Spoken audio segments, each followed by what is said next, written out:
माता सीता का जन्म।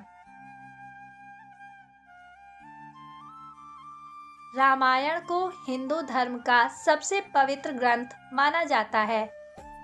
इसके सभी पात्रों का अलग अलग महत्व है। प्रभु श्री राम को हम भगवान के रूप में पूजते हैं और माता सीता को भी उनके साथ हमेशा पूजा जाता है। माता सीता प्रभु श्री राम की अर्धांगिनी थी और महाराज जनक की पुत्री थी।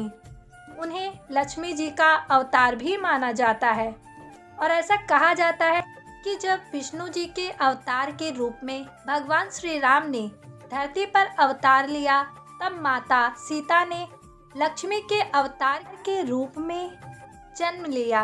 उनकी महिमा ऐसी है कि आज भी प्रभु श्री राम से पहले देवी सीता का नाम लिया जाता है।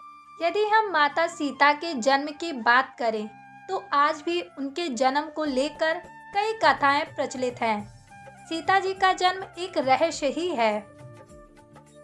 धरती से प्रकट हुई माता सीता। पौराणिक कथाओं के अनुसार माता सीता भगवान जनक को जमीन के नीचे मिली थी। महर्षि वाल्मीकि जी की रामायण के अनुसार राजा जनक के समय में एक बार मिथिला राज्य में अकाल पड़ गया। ऋषियों ने राजा जनक से यज्ञ का आयोजन करने के लिए कहा, जिससे वर्षा हो और उनका कष्ट दूर हो।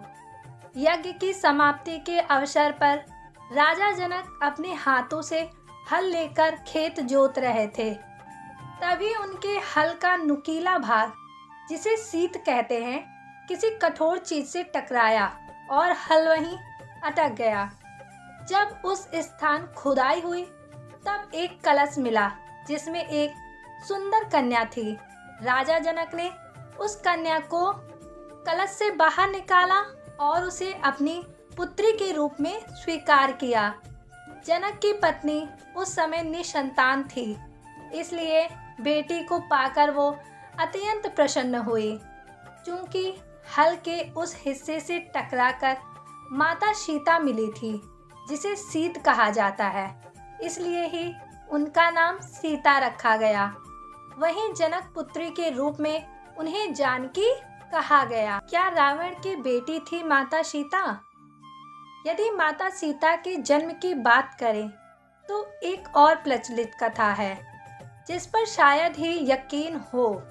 दरअसल रामायण के अनुसार रावण ने कहा था कि यदि उसके हृदय में अपनी पुत्री से विवाह की इच्छा उत्पन्न हो तो उसकी पुत्री ही उसकी मृत्यु का कारण बने।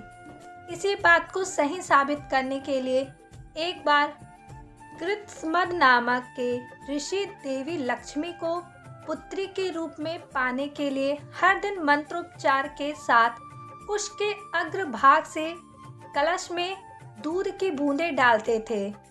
एक दिन जब ऋषि आश्रम में मौजूद नहीं थे, तब रावण वहां आया और वहां मौजूद ऋषियों को मारकर उनका रक्त कलश में भर लिया। इस कलश को रावण ने अपने महल में छिपा दिया। उस समय रावण की पत्नी मंदोदरी उस कलश को लेकर बहुत उत्सुक थी। एक दिन जब रावण महल में नहीं था, तब मंदोदरी ने उस कलश को खोलकर देखा।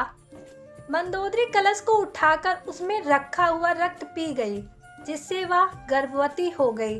मंदोदरी का यह भेद किसी को पता ना चले, इसलिए वह लंका से बहुत दूर अपनी पुत्री को कलश में छुपाकर मिथिला भूमि में छोड़ आई।